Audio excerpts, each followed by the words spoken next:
ang ibig bang sabihin nun, napaka-inefficient ng anak niya? Sa Mandaue rin po, sinabi po ni former President Duterte na bumalik na po yung droga sa Davao, Cebu, and Manila. Marami na rin mga tambay ang na-hold up at mga nasasaksak. Reaction po dito. Davao, including Davao City?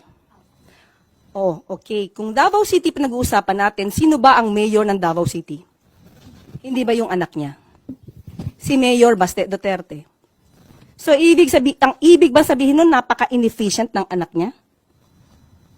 Again, ulitin natin, nasaan ang data patungkol rito? At tandaan natin, nung panahon niya, at least ngayon may record kung may namamatay, nung panahon niya, menong bang nare-record doon sa mga biglang nawawalang mga tao? Tanong lang natin yon. So, dapat yun siguro, alamin din niya. Pero as of now, sabi nga natin, anak niya ang namumuno sa Davao City. Bakit ganun ang kanyang lungsod?